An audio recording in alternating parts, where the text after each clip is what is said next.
이 시간 우리 하나님께서 오늘 주신 말씀 함께 봉독해 올려드리도록 하겠습니다. 마가복음 3장 20절에서 30절까지의 말씀을 제가 봉독해 올려드리도록 하겠습니다. 집에 들어가시니 우리가 다시 모임으로 식사할 겨를도 없는지라. 예수의 친족들이 듣고 그를 붙들러 나오니 이는 그가 미쳤다 하밀러라. 예루살렘에서 내려온 서기관들은 그가 바알세불이 짚였다 하며 또 귀신의 왕을 힘입어 귀신을 쫓아낸다 하니 예수께서 그들을 불러다가 비유로 말씀하시되 사탄이 어찌 사탄을 쫓아낼 수 있느냐. 또 만일 나라가 스스로 분쟁하면 그 나라가 설 수 없고 만일 집이 스스로 분쟁하면 그 집이 설 수 없고 만일 사탄이 자기를 거슬러 일어나 분쟁하면 설 수 없고 망하느니라. 사람이 먼저 강한 자를 결박하지 않고는 그 강한 자의 집에 들어가 세간을 강탈하지 못하리니 결박한 후에야 그 집을 강탈하리라. 내가 진실로 너희에게 이르노니 사람의 모든 죄와 모든 모독하는 일은 사하심을 얻되 누구든지 성령을 모독하는 자는 영원히 사하심을 얻지 못하고 영원한 죄가 되느니라 하시니 이는 그들이 말하기를 더러운 귀신이 들렀다 함이러라. 아멘. 제가 전에 어느 교회의 청년부 부목사로 섬길 때 알게 된 한 청년의 이야기를 잠깐 나누려고 합니다. 그 청년은 미국에 유학생 신분으로 있으면서 고급 아파트에 살고 또 고급 승용차를 몰고 다니던 그런 청년이었습니다. 그는 사교성도 매우 좋아서 그의 주변에는 항상 사람들이 모여들었습니다. 그런데 그의 신앙생활은 기복이 굉장히 심했습니다. 교회에 잘 나오다가도 어느 날 갑자기 연락을 끊고 교회도 또 청년부 모임에도 나오지 않는 때가 많았습니다. 수소문 끝에 평소 그와 가장 가까이 지내는 한 청년을 통해 그가 어떻게 지내고 있는지 전해드릴 수 있었습니다. 자, 그렇게 슬럼프가 찾아오면 그는 며칠이고 집안에만 처박혀서 하루 종일 술만 마신다는 것이었습니다. 처음에 저는 이런 그의 모습을 보면서 그는 가진 것도 많고 아쉬울 것이 없어서 신앙생활을 그저 취미로 하는 그런 청년이라고만 생각을 했습니다. 하지만 이런 저의 생각이 틀렸다는 것을 나중에서야 그와 깊이 있는 대화를 나누고 난 뒤에야 비로소 깨닫게 되었습니다. 제가 짐작했던 것처럼 그는 재력가 집안의 막내 아들이었습니다. 그런데 아버지께서 돌아가시고 어머니마저 돌아가시자 재산 상속 문제로 이복 형제들 간에 다툼이 일어나게 된 것입니다. 당시 아직 대학생이었던 그 청년은 부모님을 잃은 그 슬픔 때문에 상속에 대해서 생각할 겨를이 없었다고 합니다. 그런데 어느 날 청천벽력 같은 일이 일어나고 맙니다. 마치 납치라도 되듯이 몇몇 건장한 사람들에게 붙잡혀서 그는 구급차에 실려 영문도 모르고 정신병원에 갇히게 된 것입니다. 자신은 아무 문제도 없으니 제발 내보내달라고 애원을 해보았지만 소용이 없었습니다.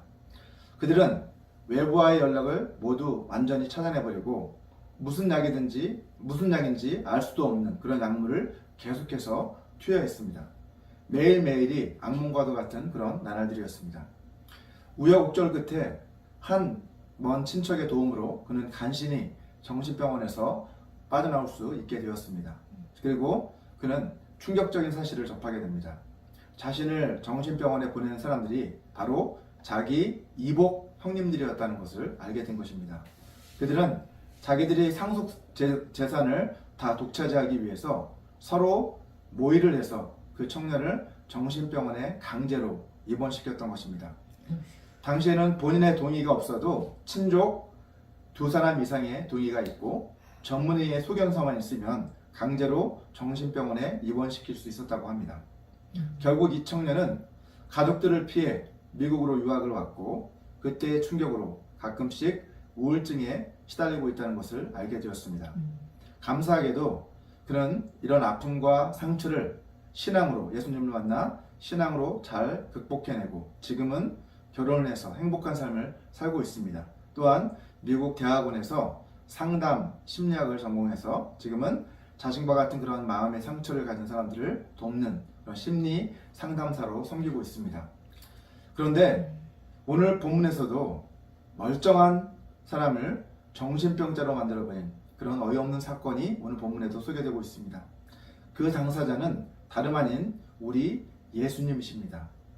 예수님도 억울하게 정신병자로 내몰리셨다는 사실을 그 자체가 그 청년에게는 많은 위로가 되었습니다. 히브리서 4장 15절 말씀을 같이 한번 찾아보겠습니다. 히브리서 4장 15절 좀 찾아주세요. 15절. 히브리서 4장 15절 말씀을 같이 한번 찾아서 핸드폰으로 읽어주시는 게 빠질 것 같습니다. 히브리서 4장 15절.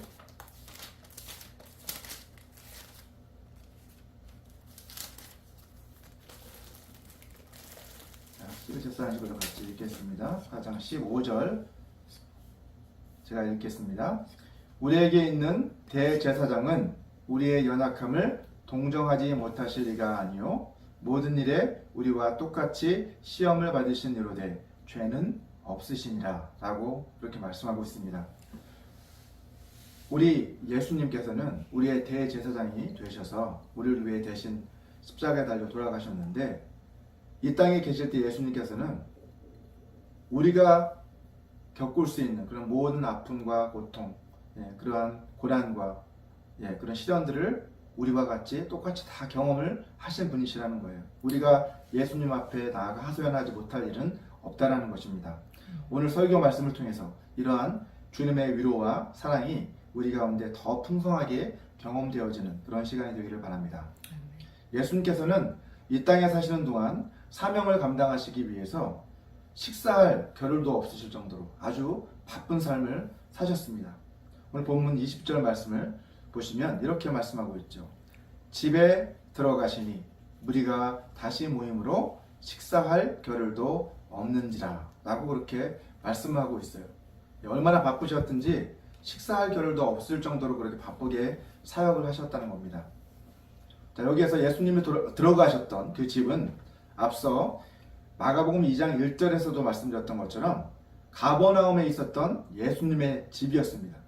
자, 그곳은 갈릴리 사역을 하실 때 일종의 헤드쿼터, 본부 역할을 했던 그 장소가 바로 이 예수님의 가버나움의 집이었죠. 자, 전에 말씀드렸던 것처럼 당시 예수님께서는 고향인 나사렛을 떠나서 이 가버나움으로 이주하셔서 이곳에서 살고 계셨습니다.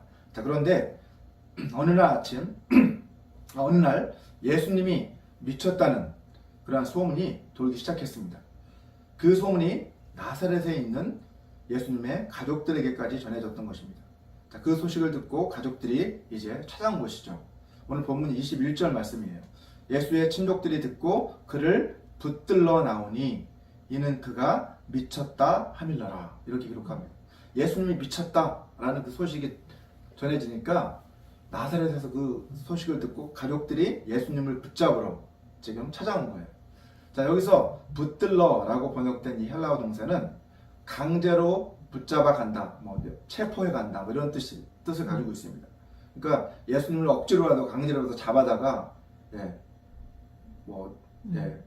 데려가려고 그래서 찾아온 것이죠. 가족들이 예수님을 찾아왔는데 그렇다면 예수님이 미쳤다는 이 소문은 도대체 누가 퍼뜨린 것일까요? 그것은 바로 예수님과 앙숙관계에 있었던 바리새파 사람들이 한 짓이었습니다. 오늘 본문 22절 말씀을 보시면 이렇게 말씀하고 있습니다. 예루살렘에서 내려온 서기관들은 그가 바알세불이 집혔다 하며 또 귀신의 왕을 힘입어 귀신을 쫓아낸다 라고 그렇게 소문을 냈던 것입니다. 자, 여기에서 바알세불이란 귀신들의 왕, 바알세불이란 것은요, 귀신들의 왕인 마귀, 사탄을 지칭하는 말입니다. 예수님이 많은 병자들을 고치시고 더러운 귀신들을 쫓아내시는 것을 두 눈으로 직접 목격했던 이 서기관들과 바리새인들은 예수님의 능력을 이제 부인할 수 없게 된 거죠. 직접 두 눈으로 봤으니까 능력이 나타나는 것을 보았습니다. 귀신이 쫓겨나고 병자들이 고침을 받는 것을 직접 목격했기 때문에 그것으로는 어떻게 비난할 수 없으니까 이제 예수님의 그 능력을 부인할 수 없으니까 그 능력이 하나님에게서 온 것이 아니라 뭐라고요? 귀신의 왕인 바알셉을 마귀에게서 온 것이다 라고 이렇게 예수님을 모함한 거예요. 예, 능력을 부인할 수 없으니까 그 능력이 하나님이 주신 게 아니라 마귀가 준 거야 라고 이렇게 모함을 한 것이죠. 마가복음 3장 6절을 한번 보시면 바리새인들과 서기관들은 전부터 이미 예수님을 죽이기 위한 계략을 이전부터 계속해서 꾸며오고 있었음을 알 수 있습니다. 바리새인들이 나가서 곧 헤롯 땅과 함께 어떻게 하여 예수를 죽일까 의논하니라 라고 기록되어 있습니다. 헤롯 땅하고 바리새인들이 함께 모여서 어떻게 하면 저 예수라는 사람을 죽여 없앨까? 이런 의논을 모의를 한 거죠. 그죠? 작당을 한 거죠. 서기관들이 예수님이 미쳤다라는 그 소문을 낸 것도 아마도 이러한 계략의 한 부분이었을 가능성이 아주 큽니다. 이렇게 몰고 가서 미쳤다 이렇게 만들고 어떻게 사람들에게 돌로 쳐 죽이게 만들자 뭐 이런 식으로 아마 모의를 했던 것 같습니다. 이 사실을 알게 되었을 때 예수님은 어떻게 대처를 하셨나요? 예수님께서는 이들의 공격에 감정적인 대응을 하지 않으셨어요. 그죠? 이런 공격을 받다 보면 화가 나잖아요. 그죠? 하지만 예수님 그렇게 하지 않으시고 오히려 차분하게 그들에게 대응을 하시는데 그들의 주장이 왜 잘못되었는지를 비유를 들어서 그들에게 설명을 하십니다. 자, 본문 23절을 보면 주님께서는 이렇게 말씀을 하고 계시죠. 예수께서 그들을 불러다가 비유로 말씀하시되 사탄이 어찌 사탄을 쫓아낼 수 있느냐? 사탄이 어찌 사탄을 쫓아낼 수 있느냐? 라고 그들에게 되물어 주십니다. 자, 여기에서 사탄이라고 하는 이 표현은 우리가 사탄이라는 것은 마귀라고도 하고 옛뱀, 용이라고도 하고 하는 그런 존재라고 전에 말씀드렸었는데 또 한편으로 이 사탄은 사탄에게 속한 그 존재들을 가리킬 때도 사탄이라고 얘기를 합니다. 하나님을 대적하는 자들 이런 뜻으로 그냥 어떤 인격적인 존재 타락한 천사로서의 그 사탄이라는 단수 의미도 있지만 그에게 속한 모든 존재들을 가리킬 때 또 사탄이라고 이렇게 일반적으로 쓰기도 하는데요. 여기에서 그렇게 사용된 거죠. 사탄이 어찌 사탄을 쫓아낼 수 있느냐?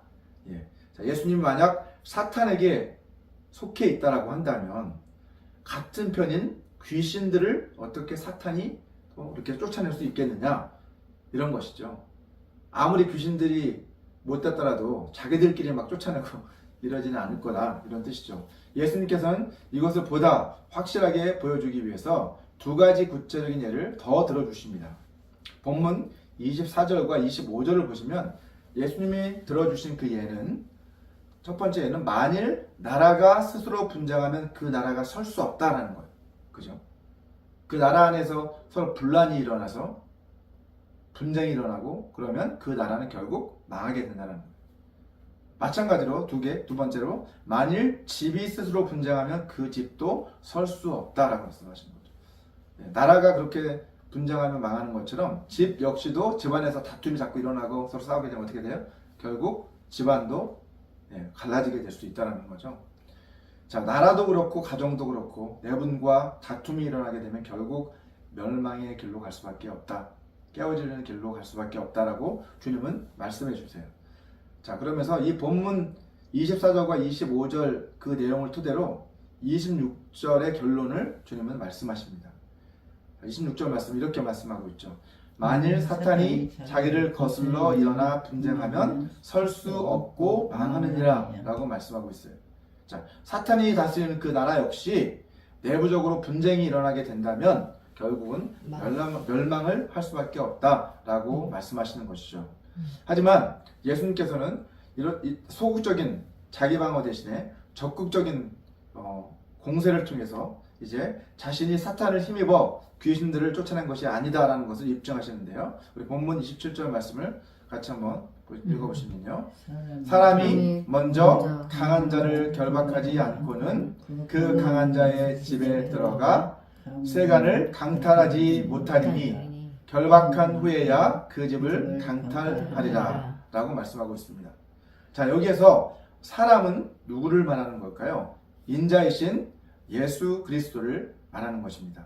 자, 그러면 강한 자란 누구를 말하는 거냐면 그것은 바로 귀신의 왕인 사탄을 지칭하는 것입니다. 자, 자, 사람이 강한 자를 먼저 결박하지 않고는, 그죠? 자, 예수님이 이제 그 사탄 마귀를 이제 결박하지 않고는 이런 뜻이에요. 그러면 그 강한 자의 지배에 있는 세간이란 무엇을 상징하는 걸까요? 그것은 바로 사탄의 지배 아래에 있는 사탄의 임무를 수행하는 그러한 모든 귀신들을 말하는 거예요. 사탄의 졸개들, 사탄의 부하들. 자, 그래서 귀신들을 내어 쫓으려면 어떻게 해야 된다는 거예요? 사람이 인자이신 예수 그리스도께서 먼저 강한 자인 사탄을 먼저 결박해야 한다는 거예요. 예수님께서 사탄의 하수인이 아니시잖아요. 그죠? 사탄의 종이 아니, 사탄의 하수인이 아니. 오히려 사탄을 결박시키시고 사탄에게 억압당하고 있는 자들을 해방시키시기 위해서 이 땅에 오신 분이 바로 예수님이십니다. 그래서 예수님이 오셔서 사탄을 결박해야 그에게 사로잡혀 있는 사람들을 자유케 하실 수 있다는 거죠. 예수님께서 이 땅에 오셔서 온갖 질병을 고쳐주시고 또 귀신들을 내어 쫓으신 것은 하나님 나라가 이 땅에 이미 임했고 또 이제부터 계속해서 확장되어져 나가게 될 것이다 라는 것을 주님은 우리에게 그 역사들을 통해서 보여주신 거예요. 질병이 고침을 받고 귀신들이 내어 쫓기는 그것은 하나님 나라의 왕이신 예수님이 이 땅에 오셨고 그로 인해 이제 하나님 나라가 이 땅 가운데 점점 확장되어져 갈 것이다라는 것을 분명하게 보여주신 것이라는 겁니다. 자, 예수님께서는 이 사건을 통해서 예수님 자신이 사탄보다도 훨씬 더 강한 분이시라는 것을 확실하게 보여주셨어요. 하나님 나라는 하나님이 다스리시는 나라잖아요. 그죠? 반면에 사탄의 나라는 사탄이 다스리는 나라가 바로 사탄의 나라예요. 자, 하나님 나라는 의인들만이 들어갈 수 있는 나라입니다. 그죠? 의인들이 살아가는 나라가. 장차 천국에는 오직 의인만이 들어갈 수 있는 그 나라가 바로 천국, 하나님 나라입니다. 반면에 사탄의 나라는 누가 속한 나라예요?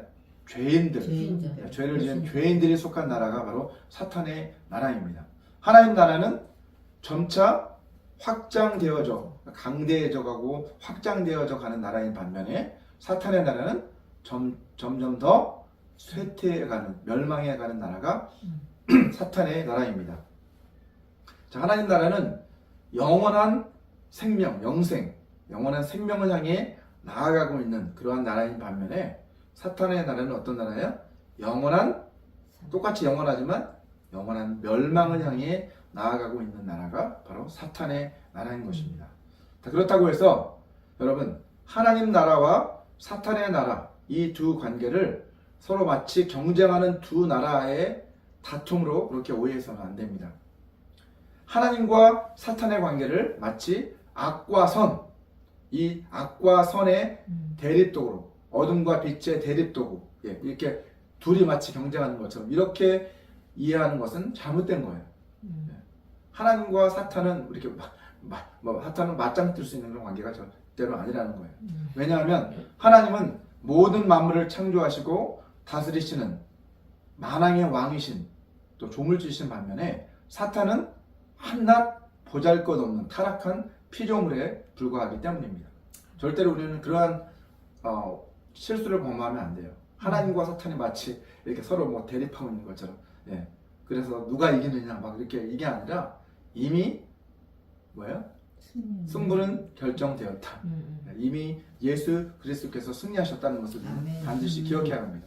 자, 예수 그리스도의 십자가 죽음과 또 부활 사건. 자, 그 사건으로 인해 사탄은 이미 어떻게 되었어요? 그 왕의 자리, 자기가 스스로 올라갔던 그 사탄의 왕좌에서 이미 쫓겨났어요. 세상 임금이라는 그 자리에서 이미 쫓겨났어요. 성경이 그것을 말씀하고 있습니다. 이제 장차 주님이 재림하시면 사탄과 그에 속한 그 졸개들은 어떻게 돼요? 모두 다 불못에 던져져서 영원한 심판을 받게 될 것입니다. 요한계시록 20장 10절 말씀을 제가 읽어보도록 하겠습니다. 요한계시록 20장 10절을 보시면 이렇게 기록을 하고 있습니다. 또 그들을 미혹하는 마귀가 불과 유황못에 던져지니 거기는 그 짐승과 거짓 선지자도 있어 세세토록 밤낮 괴로움을 받으리라 라고 말씀하고 있습니다. 마지막 때가 되면 마귀뿐만 아니라 그에게 속한 모든 자들이 다 불못이라고 하는 곳, 지옥이라고 보통 이야기하잖아요. 영원히 타는 꺼지지 않는 그 불에 던져져서 영원한 멸망 가운데 심판을 받게 된다라고 성경은 말씀하고 있습니다. 본문 28절을 이제 한번 보시면 예수님께서는 서기관들을 향해 예수님의 그 사역을 바알세불의 사역이다, 역사다 라고 그렇게 모함을 했잖아요. 그죠? 자, 이렇게 하는 것은 성령을 모독하는 죄에 해당한다라고 주님은 말씀하십니다. 자, 마가복음 3장 28절을 보시면 내가 진실로 너희에게 이르노니 사람의 모든 죄와 모든 모독하는 일은 사하심을 얻되 라고 이렇게 말씀하고 있는데요. 자, 여기서 사하심을 얻되 라고 번역된 그 부분, 자, 이 동사는 헬라어 원문에 보시면 미래형으로 되어 있어요. 미래, 앞으로 일어날 일, 사하심을 얻게 될 것이다 이거죠. 자, 이것은 이제 곧 예수님의 십자가 부속 사건을 통해서 예수님의 십자가의 죽으심으로 인해서 이제 우리 모든 인간의 죄가 용서받게 될 것이다. 죄사함의 은혜가 우리에게 주어지게 될 것임을 내포하고 있는 것이죠. 사하심을 얻게 될 것이다. 인간의 모든 죄, 어떠한 죄라도 사람에 대한 모독도 예수님의 그 십자가 은혜로 말미암아 다 용서받게 될 것이다 라고 주님은 말씀하고 계신 거예요. 자, 마태복음 20장 28절을 보시면 예수님이 이 땅에 오신 목적은 자기 목숨을 많은 사람의 대속물로 주려고 이 땅에 오셨다라고 분명하게 말씀하고 있습니다. 마태복음 20장 28절 말씀입니다. 인자가 온 것은 섬김을 받으려 함이 아니라 도리어 섬기려 하고 자기 목숨을 많은 사람의 대속물로 주려 함이니라. 아멘. 본문 29절 말씀도 같이 한번 읽어보도록 하겠습니다. 마가복음 3장 29절을 보면 그들을 향해 주님은 이렇게 경고하십니다. 누구든지 성령을 모독하는 자는 영원히 사하심을 얻지 못하고 영원한 죄가 되느니라 라고 주님은 말씀하세요. 자, 예수님께서는 아무리 큰 죄를 지어도 다 용서받을 수 있지만 단 한 죄, 성령을 모독하는 죄만큼은 결코 용서받을 수 없다라고 분명하게 말씀하십니다. 그 죄는 영원히 어떠한 것으로도 용서받을 수 없다라고 못 박으신 거예요. 그렇다면 성령을 모독하는 죄란 도대체 어떤 죄를 말하는 것일까요? 그것은 죄를 깨닫게 하시는 성령님이시잖아요. 그죠? 죄를 깨닫게 하시고 그를 통해서 우리가 온전히 죄를 깨달아 자신의 죄를 회개하게 하시는 그 성령님의 역사, 그 자체를 인정하지 않고 오히려 모독하고 그것을 거부하는 그러한 죄가 바로 성령 모독죄라고 할 수 있어요. 본문 30절을 한번 보시면 이는 그들이 말하기를 더러운 귀신이 들렸다 함이러라 라고 기록하고 있어요. 자, 서기관들은 또 바리새인들은 예수님이 더러운 귀신에 들렸다 라고 그렇게 모독하는 것이죠. 그런 모함을 했어요.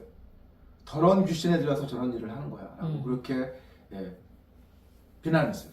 자, 성령님의 역사를 귀신의, 예수님은 성령의 권능을 힘입어서 그렇게 역사하셨는데 그것을 성령님의 역사가 아닌 귀신의 역사다 라고 그렇게 모독을 하고 있는 것이죠. 여러분, 성령님의 역사를 귀신의 역사로 여기는 사람들은요 결코 성령님을 자기 안에 인격적으로 모셔드릴 수 없겠죠.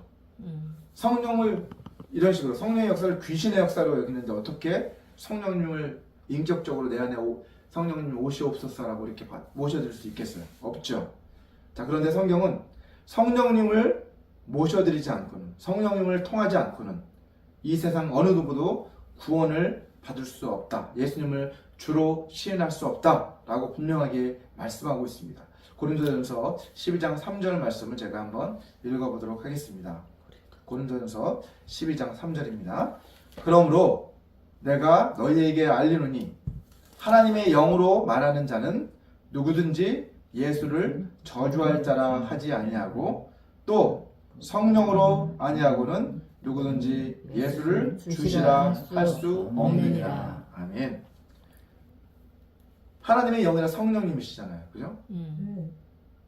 성령님으로 말미암아 감동을 받아 말하는 사람들은 예수님을 저주할 수가 없다는 거죠. 오히려 예수님에 대해 증거하죠. 그죠? 예수님은 하나님의 아들이시고 우리를 구원하실 구세주이심을 성령의 감동을 받은 사람들은 분명히 증거합니다. 또 성령으로 말미암지 않고는, 성령의 감동을 받지 않고는 우리들 중 어느 누구도 예수님을 주님으로 고백할 수가 없다라고 말씀하고 있는 거예요.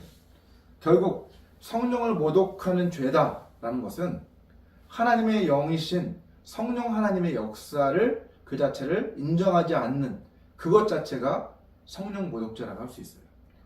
성령이 있게 뭐가 있어? 이런 식으로 성령이라는 존재 자체를 인정하지 않고 성령이 하시는 역사를 보고도 성령의 역사로 인정하지 않는 것. 바리새인들과 서기관들이 그랬잖아요. 저건 귀신의 역사야. 이렇게 모독을 했잖아요. 뿐만 아니라 성령이라는 게 뭐가 어딨어? 하나님이 어딨어? 이래서 이런 식으로 그렇게 치부를 해버린다면 그건 역시도 하나님의 영의 역사를 인정하지 않는 것이잖아요.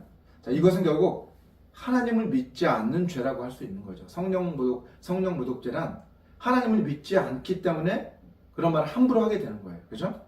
성령 하나님께서 계시심을 인정하지 않기 때문에, 눈에 보이지 않는 성령님을 인정하지 않기 때문에 그들은 그 역사조차도 인정하지 않는 거예요. 성령께서 마음의 문을 열어, 우리의 마음을 열어 우리의 죄를 깨닫게 해주시는데, 그때조차도 만약에 성령 하나님께서 우리의 마음을 열어 죄인임을 깨닫게 해주시고 죄를 회개케 해주시는데 어때요? 그것조차도 인정하지 않고 받아들이지 않으려고 한다면 어때요? 그 사람은 절대로 예수님을 자기 안에 모셔드릴 수 없겠죠. 예수님을 입으로 시인할 수가 없겠죠. 성령님을 인정하지 않는데 어떻게 예수님을 하나님의 아들로 인정할 수 있겠어요? 그죠? 결국 자기의 죄를 깨닫고 회개하는 것은 오직 성령의 역사로 가능한데, 성령님을 인정하지 않으면 그런 사람들은 결단코 회개할 수 있는 기회가 없을 거라는 거예요.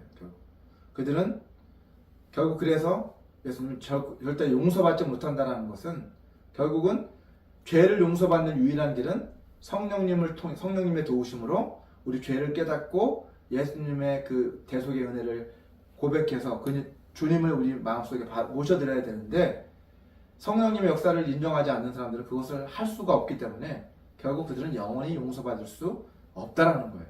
그러한 의미라는 것이죠. 자, 그런 사람들은 이미 심판을 받은 것이나 다름없는 거예요. 그렇죠? 그래서 요한복음 3장 18절 말씀을 보시면 이렇게 말씀합니다.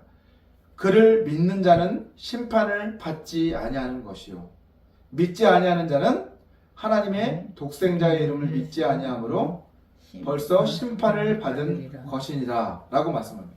이미 예수님을 믿지 않는 사람들은 아직 마지막 때 심판은 오지 않았지만 이미 예수님을 믿지 않음으로 인해서 벌써 심판을 받은 것이라 다름없다 라고 성경은 말씀하고 있는 거예요.